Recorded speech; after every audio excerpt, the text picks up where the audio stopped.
by bombing alone, change anything except winning the hatred and anger of the population. They talk about hearts and minds. Well, they get the opposite every time they do this. So now it's moving Central Asia, Western Asia to Africa, this U.S. colonial effort to dominate and to do it through air power. The people will have the last say on this.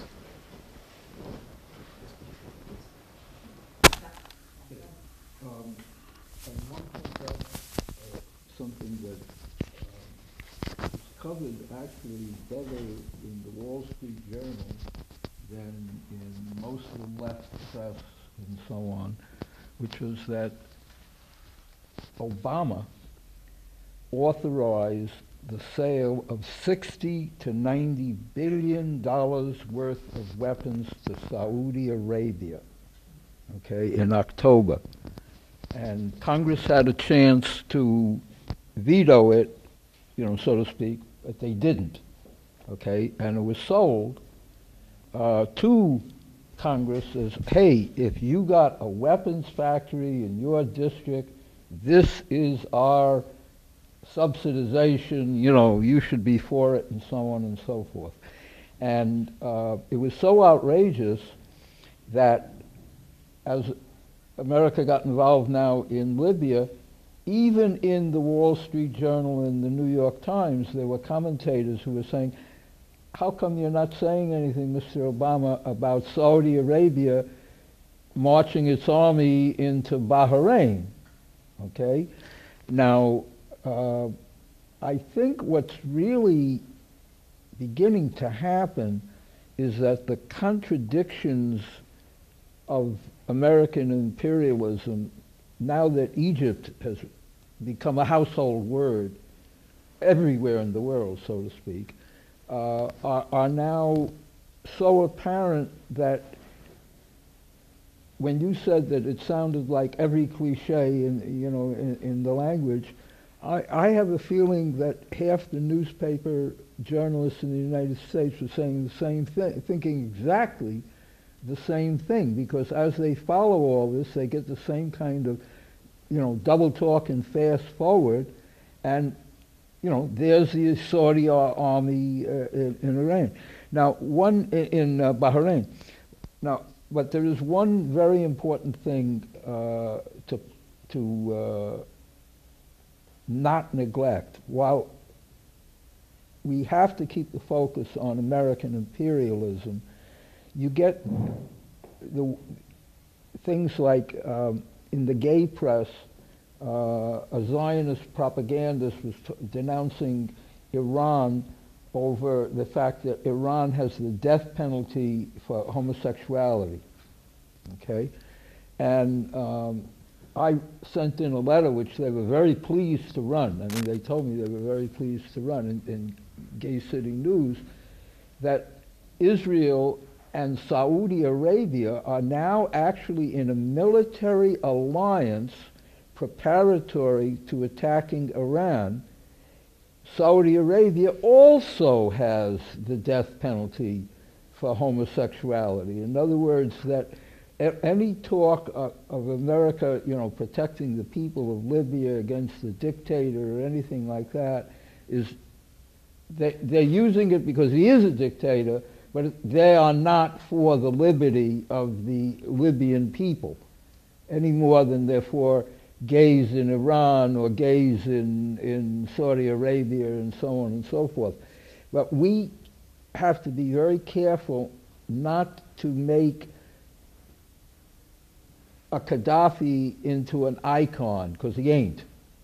All right? I mean, I just read in one of the British papers that the head of the London School of Economics had to resign because Gaddafi had given money to the London School of Economics, which is a capitalist institution and so on. And British Petroleum, is now all over Libya, okay, looking for, in other words, and in fact, are you ready for this? Libya's money, its paper money, is printed in Britain. This is under Gaddafi, but it's printed in Britain. In other words, that's how close he got to British imperialism, that they were literally printing his money. Okay? So what I'm saying is that what we have to do is describe the whole situation. As long as we make it very clear that Obama and America, whoever is running America, is a hypocrite, we don't have to cover up anything that any of these guys are doing. Because clearly America is not fighting for liberty and democracy anywhere in the world, including Manhattan. Yeah, I'll very much agree with that. But I also think this is a period when we don't want to have an unrealistic or an idealized or a romanticized or glorified view of Gaddafi. That's true. At the same time, we don't want in any way, the media here is so thoroughly racist, and in the terminology, in the way they describe any leader of a country that they have targeted, it's beyond racism. Of madman and crazy and all that. I mean, it just is really beyond offensive.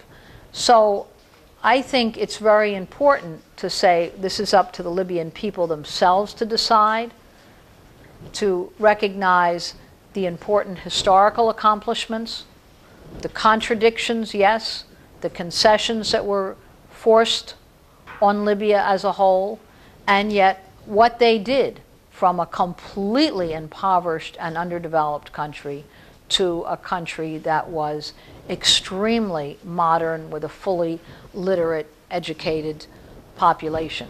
So, but it is always important to know that the pushback came from the West at their demands.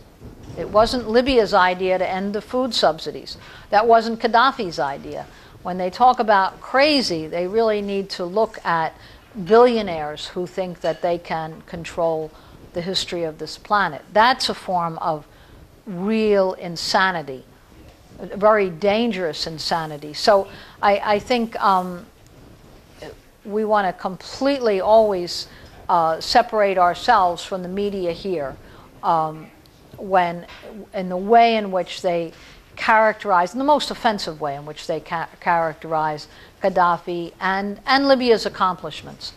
And you raised another important point just to touch on, because this is another thing you didn't hear once in Obama's talk. In all this talk about how they have to stop the violence and this coalition of the willing, who stopped any action, even just a word resolution, when Israel was pounding Gaza.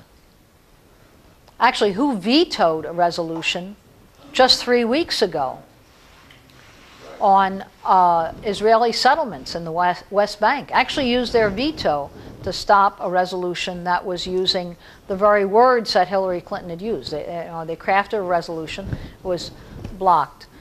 Who has said nothing about as you were just saying, the Saudi invasion of Bahrain and the royal family there, an absolute monarchy. Absolute monarch. No rights whatsoever. And the vast majority of the population, who are Shia, vast majority of the population completely impoverished and with no political rights whatsoever.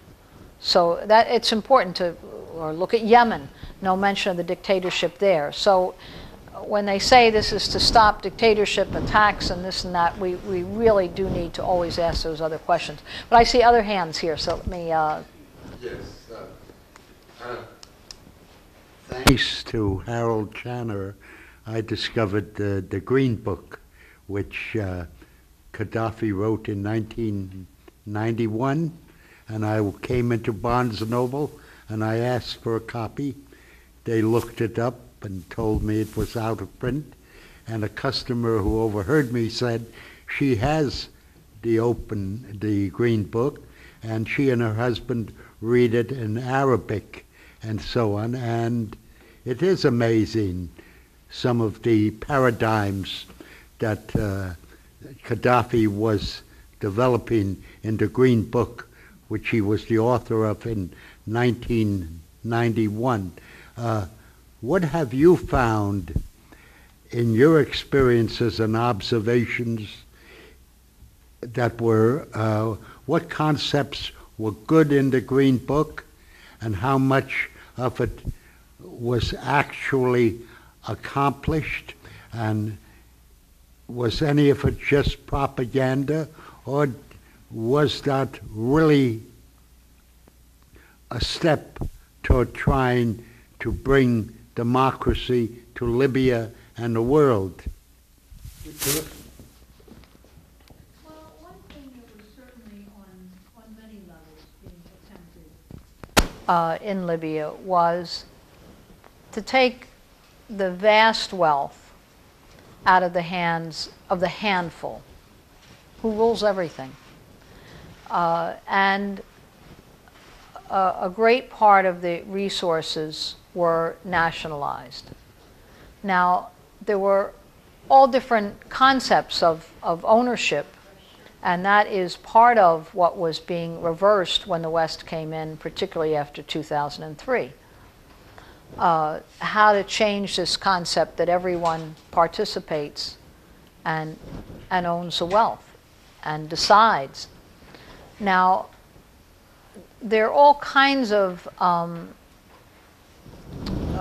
also discussion or evaluation of attempting a way that was not socialist and not capitalist, and that Libya was able to do because of the wealth that they had from oil. We shouldn't forget that this was an experiment happening in a country that, for the first time, did have a great deal of resources to make these changes. But they did make changes that the people themselves immediately benefited from. Now, one thing about humans is that, because you have to ask yourself also, a lot of the opposition is, let me just describe some of the opposition, because some of it is also genuine, in that if there's an upheaval in Egypt and there's an upheaval in Tunisia, there are a lot of young people who may have their own grievances in Libya, may have their own problems, and also were not for the changes that were going on in the economy or in politics. Because of the privatization, because of the end of the subsidies, a lot of things like that. But there's another force in the Libyan opposition, and that is what they called, and they quoted it extensively again and again in the press, the National Front for the Salvation of Libya.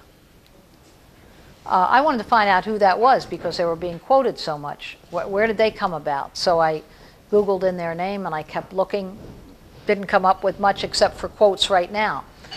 Then I thought, I typed in that name again in Google, and then I added CIA.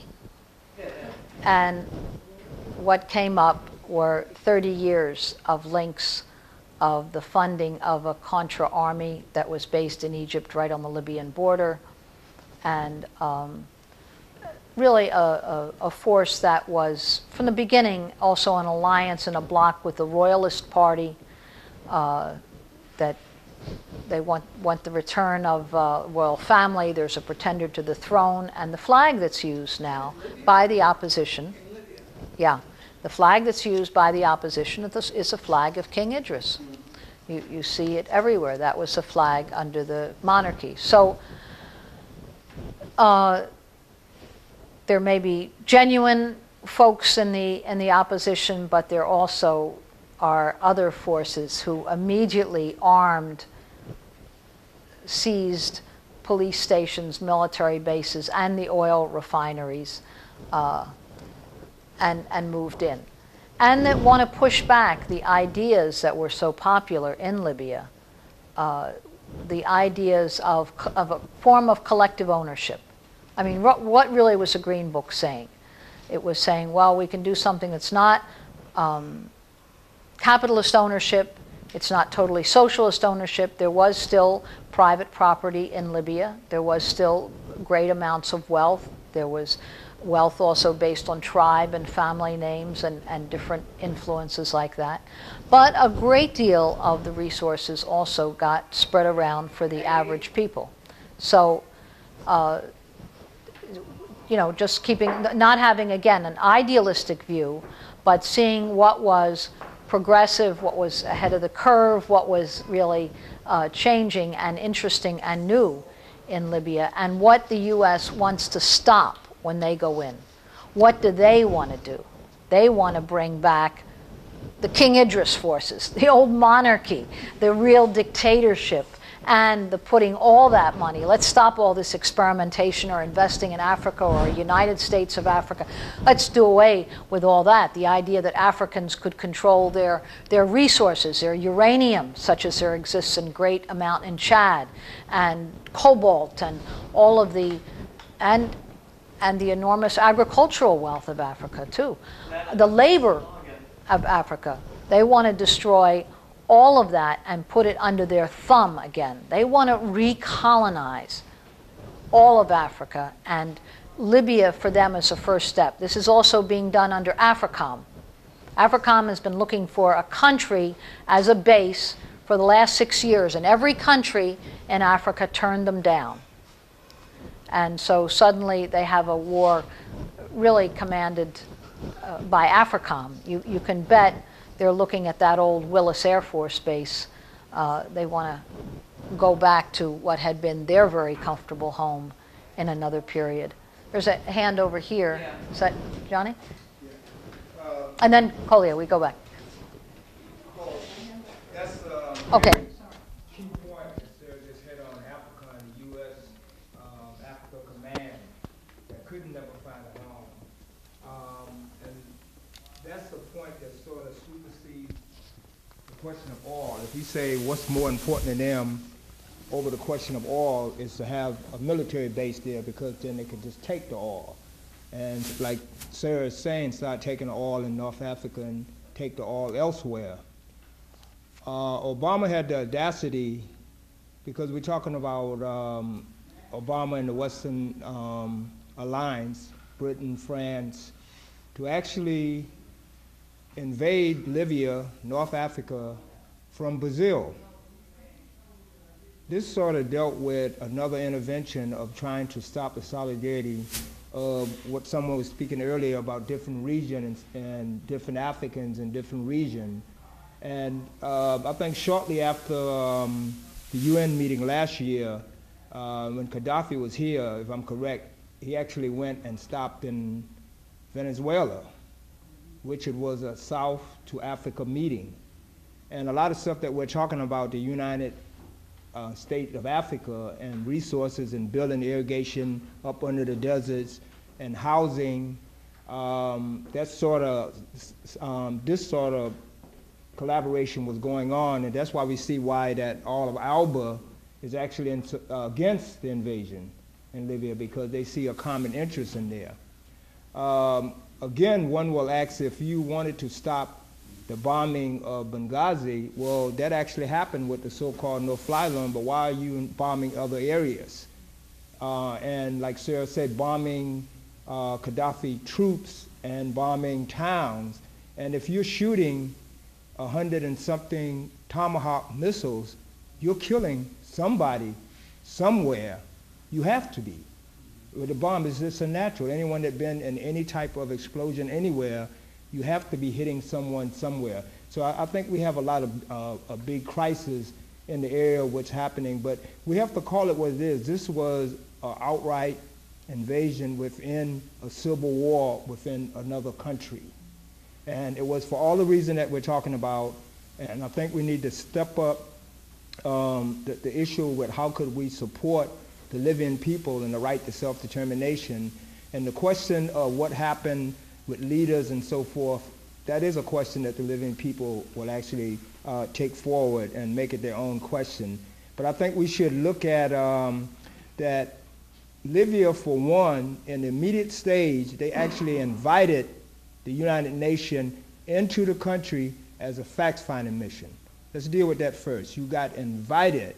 The United Nations, the same United Nations that passed the resolution in 1973, was invited in to Libya for an investigation, a fact-finding mission. That's number one. You know, that basically happened. Number two, you have 53 African countries through the African Union who actually said that they were totally against the invasion. And the no-fly zone, when they raised the question of Arab country, you had Algeria and what was the other country? There was two countries and Syria that actually voted against it. So all that's saying that they were bent on hell to actually having this war, and we cannot neglect the fact that war saves their drive for profit. And with the austerity measures going on, even before Egypt and even before Tunisia, the austerity measures are going on everywhere. And as we see what's happening with Wisconsin, we see that they have to have a drive for war. And this is what's happening in Libya at this particular time. This is we're going to come here.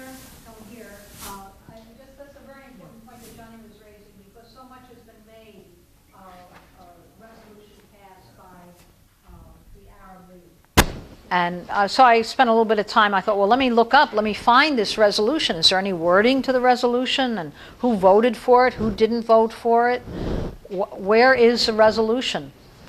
Because it was being referred to again and again. This gives the Security Council the authorization to act, the impetus. They got to act right away. And so they were both ignoring the African Union, very clear resolution, 53 nations, against any intervention, any outside intervention. But what was the Arab League resolution? Well, it turned out it wasn't a resolution. At least I have not yet been able to find out any wording. There are 22 members of the Arab League. There was a meeting with 11 of them, so not even really enough for a quorum, right? 11 members of the Arab League met in a closed-door meeting without an official resolution. They had a discussion where Syria and Algeria both sharply opposed any intervention, and they came out of the saying, well, the Arab League calls for the imposition of a no-fly zone, and no resolution. And the media just ran with that. Washington ran with that. We have a call from the Arab League. Well, they had nothing of the sort. But when you own and control the media, you have a great deal of power. So it's important, actually, that we're talking to cable access producers, because you have a lot of responsibility on your hands on breaking through with some of the truth of this stampede toward war. I'm going to go here because, as you reminded me, you've had your hand up again and again. We'll go back to Kolia because she always has good words. What is this? That's a mic. You're going to go off? Okay. I don't live in the modern world, so. I just want to say that I got rid of my television a few years ago, and I've never seen Obama give a speech before. I used to be a television junkie, and the only way I could stop, cut down on my hours was just to do it completely, because I'm an extremist. But if I had turned the television on to the speech tonight without being here and realizing that it was a real speech, I really would have thought that it was the Comedy Channel, because it doesn't look real to me. I mean, it's like I've never seen him give a speech, but it was like, I can't believe this. Anyway, what I want to ask Sara is, I'm wondering if you would comment on Israel's perceived interest in the whole Gaddafi thing, and not just Gaddafi, but the rest of what's been going on in the Middle East and Egypt, Syria, Tunisia, and so on, Morocco, whatever. Since Libya is an Arab nation, and in addition to being an African nation, and we know that that they're heavily involved in any decision that this country makes regarding an Arab nation. And also on the fact that Sarkozy, who's the French president, who's sort of leading the effort in Europe, that his mother's family was a very prominent Zionist family at the time that the Rothschilds were setting up Israel, and they were heavily involved in that and so on. And obviously has something to do with the forward stance that he's taken on this issue of bombing Libya. One thing is, in terms of Israel's role, it's always good to remind ourselves that Israel couldn't survive, literally, one day, not 1 hour, without the huge influence, continued influx of U.S. funds and diplomatic protection and political protection, but the economic and military aid and investment in Israel is what has enabled Israel to survive. So policy, in real essence, is never set in Israel. It's set in Washington. That is really, it's set on Wall Street. The one thing that they need in Israel is they need, in the whole region, a military outpost that is completely dependent on them. They couldn't survive a minute without them. That's what they need. That's what U.S. needs.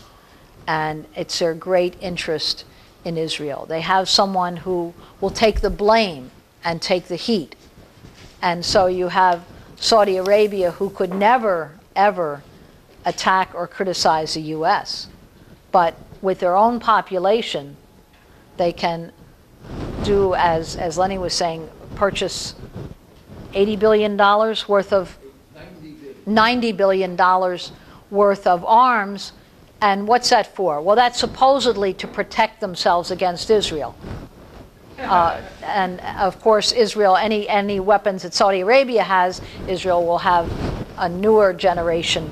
Anything that Saudi Arabia gets is already obsolete, but they'll pay huge sums for it. And who benefits from both sales? Sales to Israel and sales to Saudi Arabia is General Electric, Boeing, and so on, GM, the huge military contractors right here. So they both need someone to take the heat. The U.S., Wall Street, needs someone to take the heat in the region, needs the worst thing that could ever happen, the worst thing that could happen for U.S. corporate interests that could happen to them is peace in the Middle East. I mean, that would be a disaster. It would be an absolute meltdown of the economy here. They need war. They need war everywhere. And they, in that sense, really need Israel. They need a country forever at war with its surrounding countries. They sold billions of dollars to Egypt through aid, year after year after year. Second largest recipient after Israel of U.S. aid was Egypt. So you have it going both ways. They're giving aid to both, to keep both at each other's throats, and who benefits are the very corporations here. So in that sense, everything that is really in Wall Street's interest often gets blamed on this is Israel's interests. But it's the interests of a system based on war. And there's not much difference between one and the other. Their interests are the interests of corporate power. And that is what the existence of the state of Israel represents, not in the interests of Jewish people. And just like selling arms to Saudi Arabia isn't in the interest of Arab people. It's really in the interest strictly of Wall Street. I think that's the one thing I would say. And of course, none of this was mentioned in President Obama's speech either. Libya happens in a vacuum. And so there's none of this that gets in any way discussed whatsoever. But, Coley, I promised you next word.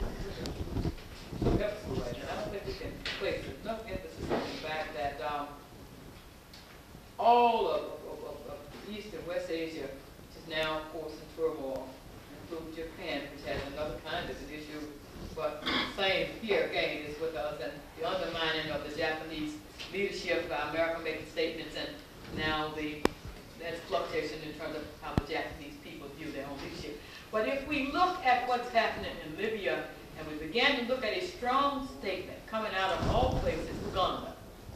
The president of Uganda, and I will send it to everybody who get me your email, has made a strong statement, a well-developed statement, because it was Uganda that Gaddafi worked with Idi Amin in the suppression of the Ugandan forces and the Ugandan revolt. So this president has made a statement that he goes through all of what he saw as Gaddafi's errors of the past, but made it crystal clear. He makes it crystal clear that America must get out, America must leave, and goes on to praise the present Gaddafi.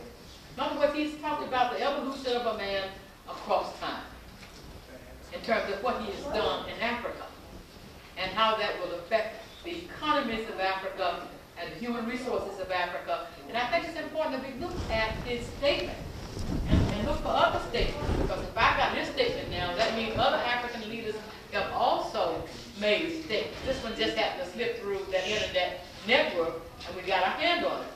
But it's very important we have to know what is being said in Africa, because this, for Africa, south of the Sahara, and I'm sure north as well, reminds them of 1884.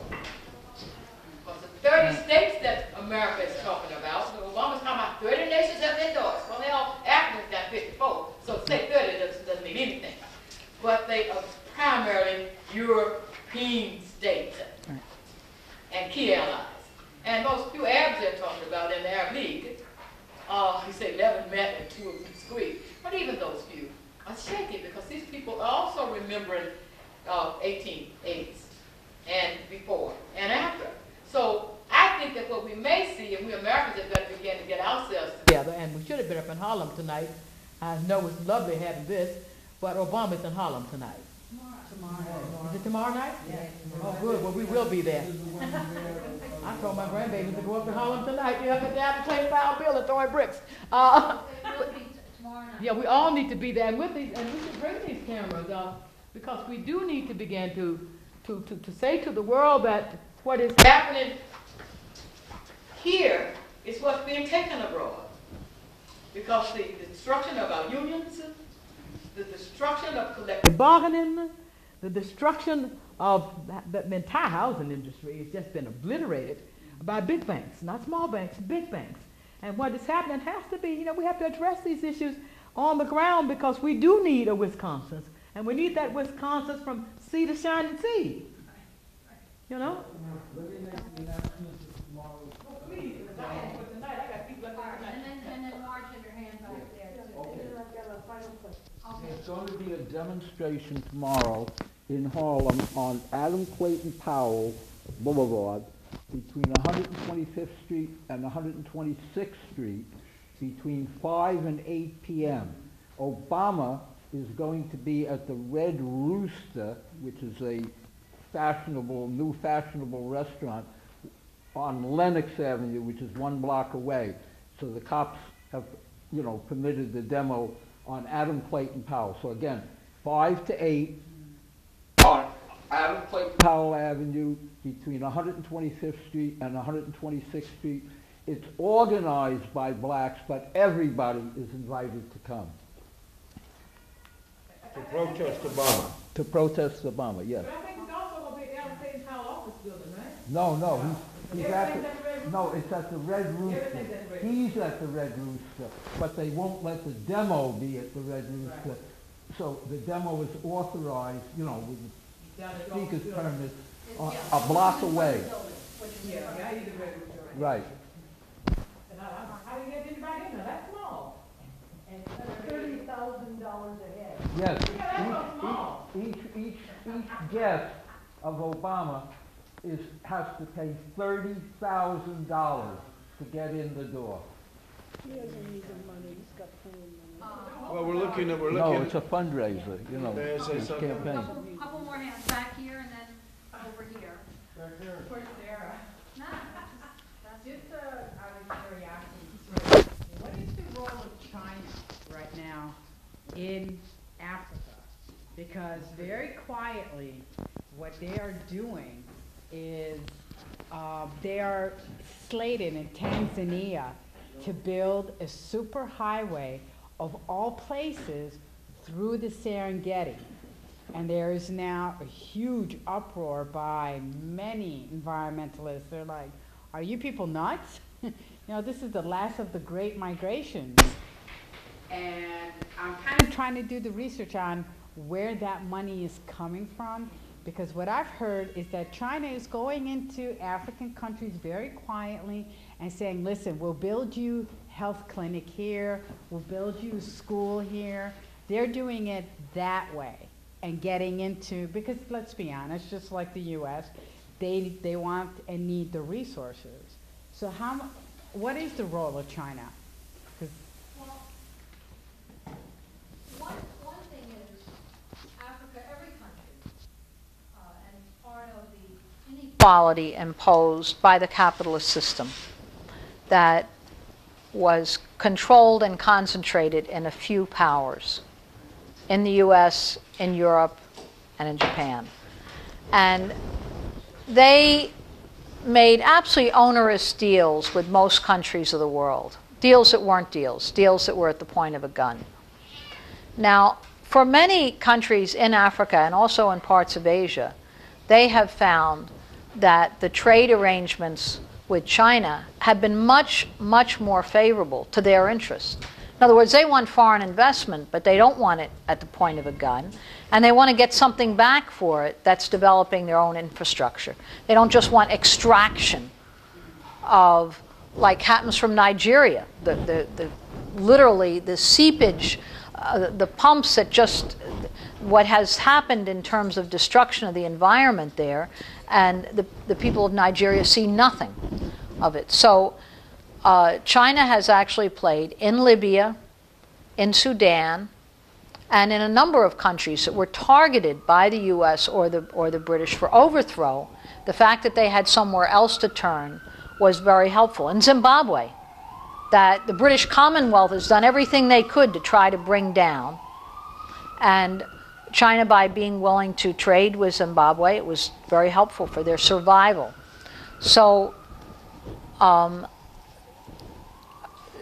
of this is to paint or idealize any of these arrangements, but for many of the countries of Africa, they have found that they get a much better, the whole world does want and need trade.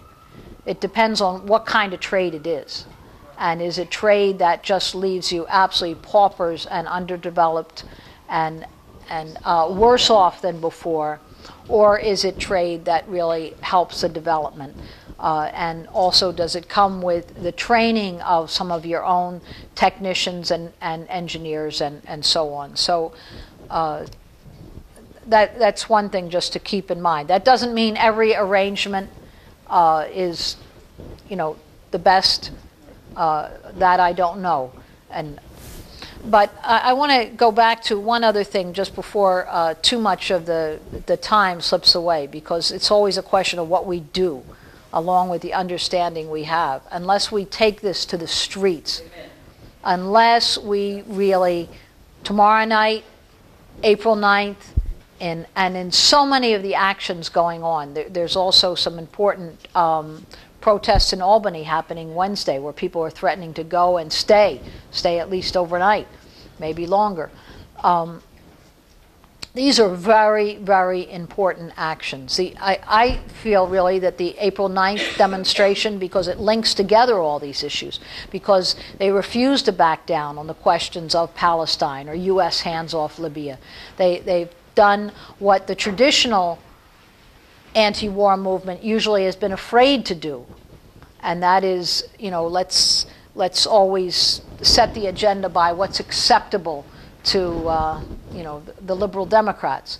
No, it has taken instead a very consistent view of U.S. hands-off everywhere, and also taken a very consistent view of linking to the struggle against racism here and the attacks on Muslims and immigrants. And that really hasn't happened before in the anti-war movement. So the mobilization for April 9th is a mobilization of, can we build a healthier, stronger, more consistent movement against war?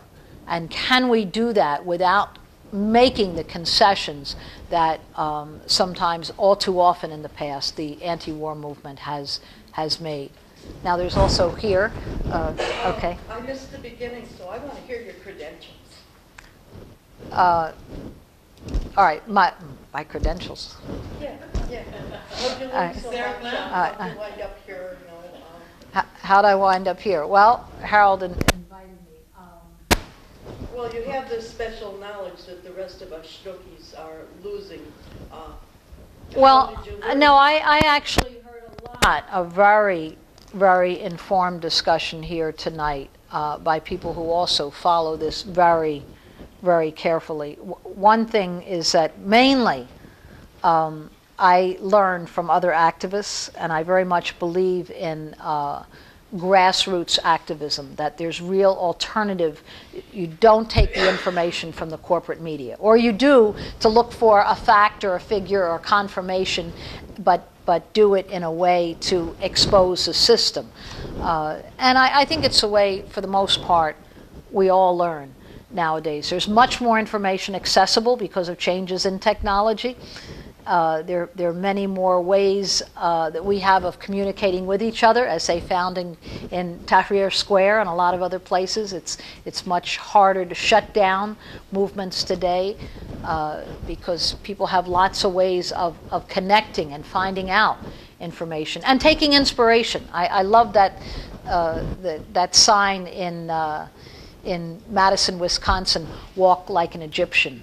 You know, it shows that, you know, here's one struggle, learning from and being inspired by another struggle, or that description of folks in Tahrir Square sending a pizza order to Madison. I thought that was also particularly, but it shows that the movement today can learn from each other in all kinds of ways, on the other side of the world, the other side of the country.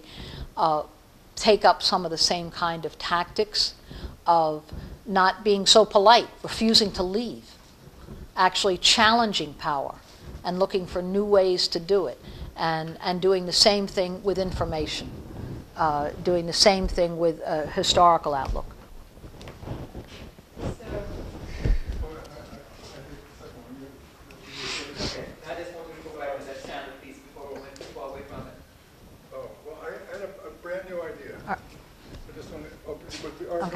What can I do? Before we got too far away, I was in Algeria in 2007 and again last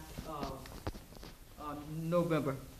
And the great thing about being in Algeria was that I got a chance to take a look at what was happening the first go-round with an Algeria that was still under the IMF and World Bank, an Algeria that was forced to privatize its oil reserves and its entire oil industry. And to look at that, the destruction on Algeria's social, political economy, to see hundreds upon hundreds of youth on corners here and corners there, and to know as an old organizer, if I might claim that as some level of sophistication, that I could see revolution coming. I could see outbreak. Last year, by the time I arrived there was already 506 people dead. And I arrived under military protection, something that we never saw any of in Libya, by the way, because Libya did not have that poverty anywhere near Tripoli, anyway. But, you know, you could look at what was happening in Algeria, but the thing that I was struck with the first time in Algeria was the Chinese issue.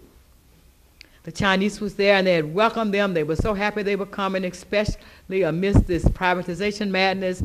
They had built a company that would employ 500 workers. However, the Libyans were upset. The Algerians were upset.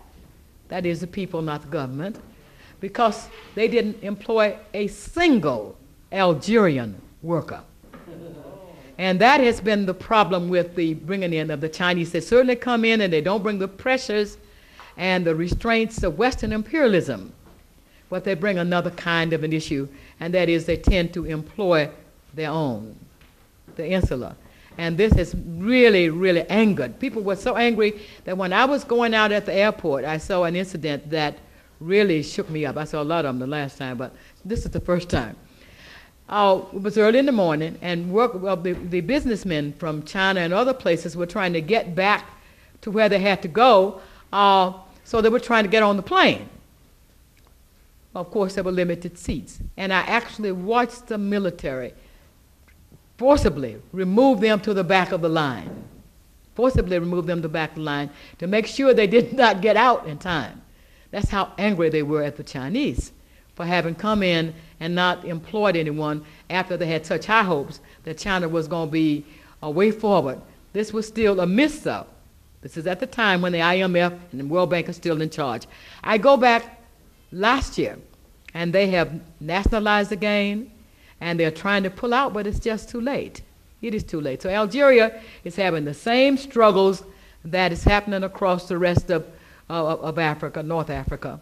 And I expect that I expect we'll see more and more of what's happening in Egypt, not Libya, because Libya's another story.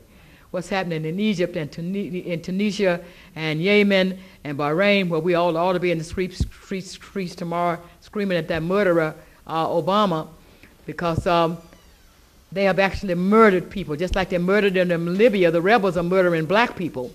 They're murdering everybody in Bahrain. I mean, they're just murdering people. And the word is from a Jordanian that I met the other day who was upset that I should be nice to Gaddafi. I'll say anything nice about Libya. They want an uprising in Jordan too, he says. And I said, well, that sounds good to me. You know, if you can get a people's uprising, go for it, because you do need to bring down those old kingdoms. However, he was not bothered by what was happening in Bahrain, and I said, why not? He said, well, you know, the Saudis are just there. They're not doing the killing. They are just there guarding the army of the king while they do the killing. And I thought, oh, my God, young man. So I think, you know, we need to take a look at China, yes, and take a good look at China, because China may be, on the one hand, yes, a relief, but on the other, it may be the cutting edge of the new imperialism. Yeah, there are big contradictions there, so that's important to keep in mind. I want to go back to a point on Bahrain and the way in which the media takes and distorts questions. Now, think how many times we heard it described that Gaddafi had a mercenary army. And that term was just used again and again and again. And actually with very little truth to it.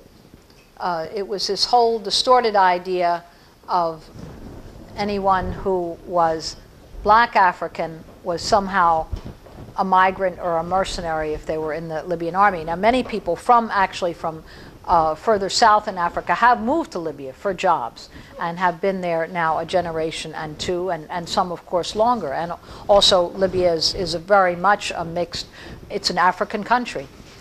But take Bahrain. The military in Bahrain is entirely a mercenary army. To a soldier, their army comes from outside. It's actually one of the grievances that the large, very oppressed population has, is that they are forbidden from having any roles in police or in the military because they feel they wouldn't therefore be reliable. So, but you never hear Bahrain's army described as a mercenary army. So it's just we should look at the terminology that is used and abused. When they want to whip us up against somebody, they'll use the term, oh, this is mercenary. What are U.S. armies? Right. There are more contractors in Afghanistan and in Iraq than there are U.S. soldiers today. That's a mercenary, any way that you cut it. Most U.S. soldiers sign up for a paycheck also. Most U.S. soldiers do, absolutely, because there aren't jobs here, and there's not education and training here, and therefore they sign up because it's economically a way to survive.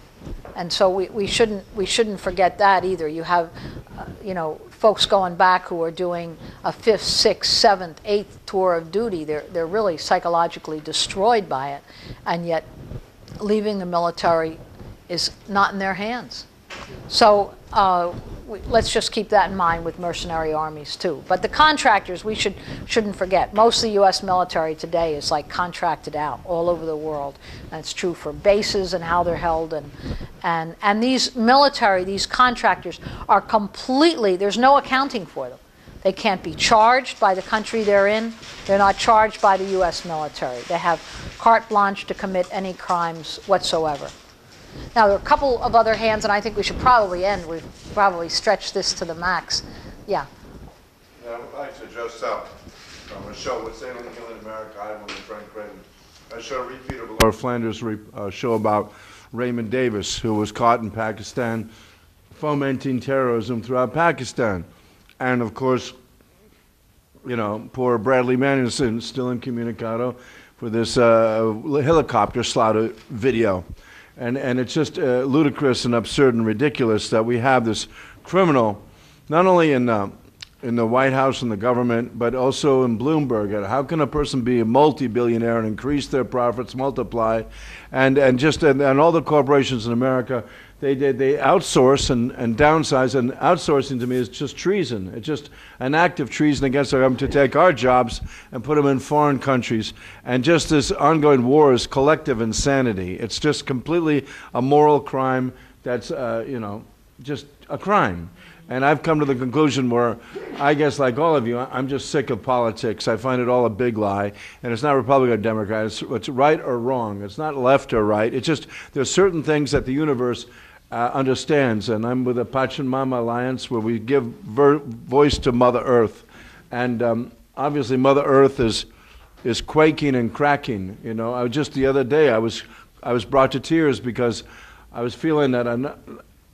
Okay, not only do we have war in 4 fronts officially, there's 4 countries I just can't visit as a tourist.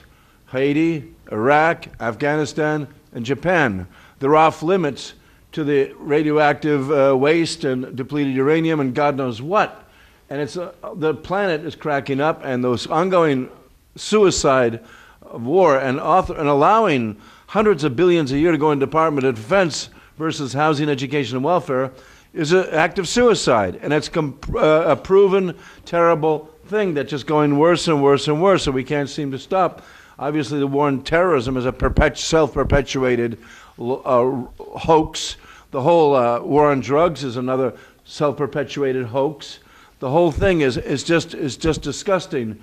As the CEOs make off like bandits, indeed they are crooks that just steal all the money and don't share it with the people, and so it's just ridiculous. I think one of the linchpins for our peace movement is the 9/11 truth movement. It's obvious that buildings don't disappear in dust in 10 seconds. It's obvious that this was a self-inflicted wound. How could the Pentagon be attacked as a construct of perpetual war? So if you invested in Halliburton or Marietta, you made off good. But otherwise, you're screwed. And they just keep screwing us and screwing us and screwing us throughout history. The king has mandated war to enrich his kingdom, and we peons just go out there and fight. Unthinking, but people are waking up as they prove to us in Tahrir Square. As they prove to us, people can stand their ground like the Indian people do with a vision quest, 4 days and 4 nights, no food, no water. You stand your ground for what's right versus what's wrong. And Mother Earth is standing up, and Brazil has taught us how we can use sugar cane instead of gas. And we just have to get off the grid and install our own solar panels or work or take bicycles or somehow say, I'm refusing. You know, I don't want to eat Monsanto's GMO food. I'm going to plant my own food. We have to think and stand up as the people in Tahrir Square did, as the Indian people have done throughout the world. And around the world, the indigenous and the spirit of Mother Earth is rising up to say, you guys are too much, you human beings, you white folks. What do you think you're doing? I mean, I just find it disgusting that we have a character like Bloomberg, who's supposedly the mayor of our city, and he's a monster, and Obama continuing, holding his little peace prize in one hand and surging forth another. When Aznar came into power in Spain, he moved the troops immediately out. The commander-in-chief points his finger this way or that way. So we either retreat or we surge. And what we're doing is obviously surging and applauding, oh, Obama's so handsome and sexy and articulate. What a relief from Bush. But he's still just touting the Bush regime. He hasn't rescinded the Patriot Act. He hasn't done anything about it. He's catered to Wall Street instead of Main Street. And he just keeps placating to the Department of Defense, which are criminal. The war is collective insanity. I don't stand for it. I don't think anyone with all of America is brokenhearted, and now we're on the streets marching in Wisconsin, but they're just still laughing at us, and it's just very sad, this situation, and I'm disgusted. Well, I want to just as we're ending this, take off from one point you said, which I feel we haven't addressed, and I want to just touch on the catastrophe.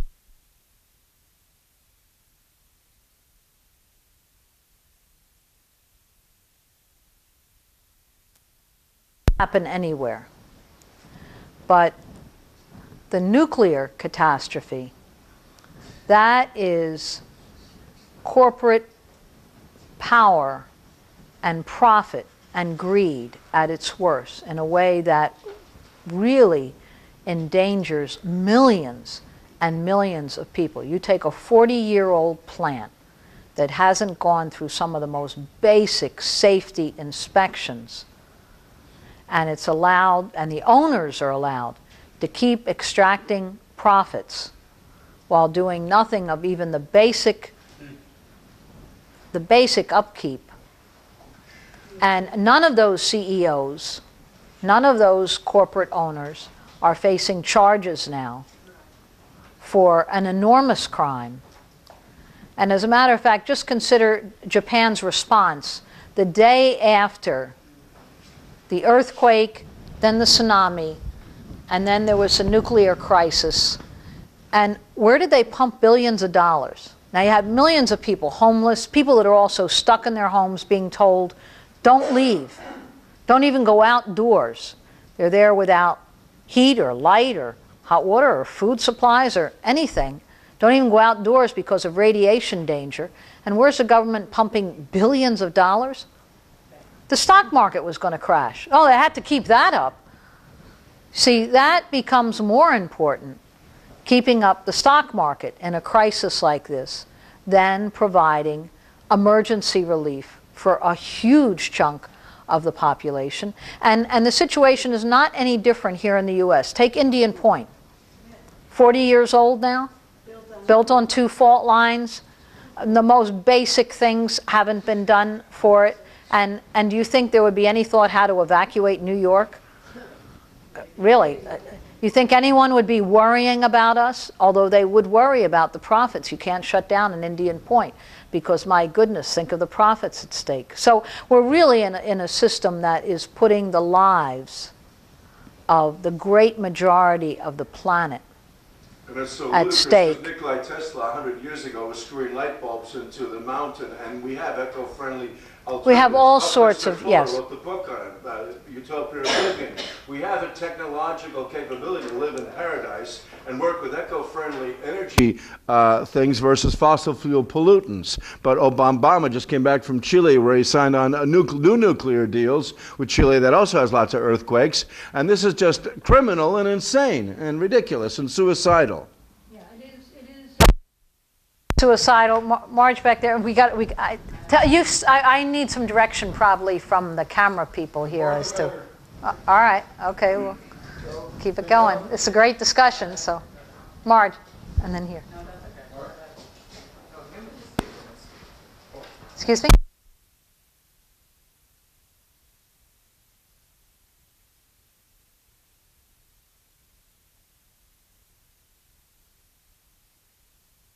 To project one's self-righteous indignation in face of such horrors that are right now almost a normal feature of human existence.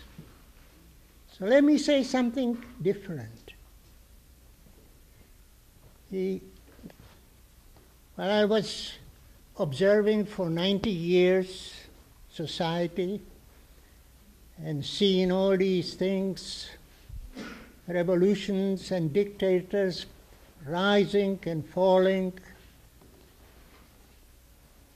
I came to the conclusion that for myself, to see what is happening, I need a kind of paradoxical wisdom, where I can see evil having a certain role, just as ultimate good having a certain role, and being intertwined in the process of evolutionary rising of humankind from a state of savagery to a state of real human civilization. Now, we had the French Revolution, we had the Bolshevik Revolution of 1917, we learned something from Marx and from Freud, and there are pioneers who are showing, at least indicating a certain notion of some kind of a saving grace, I would say. So what can we do now in a situation which is so solid in its complexity and its terror? See? What can we do? I have my own answer, but that would take too long. So here is a hand rising, which I think is responding to that and will tell us something. You have to know what you're dealing with. You're dealing with psychotic people who run the world.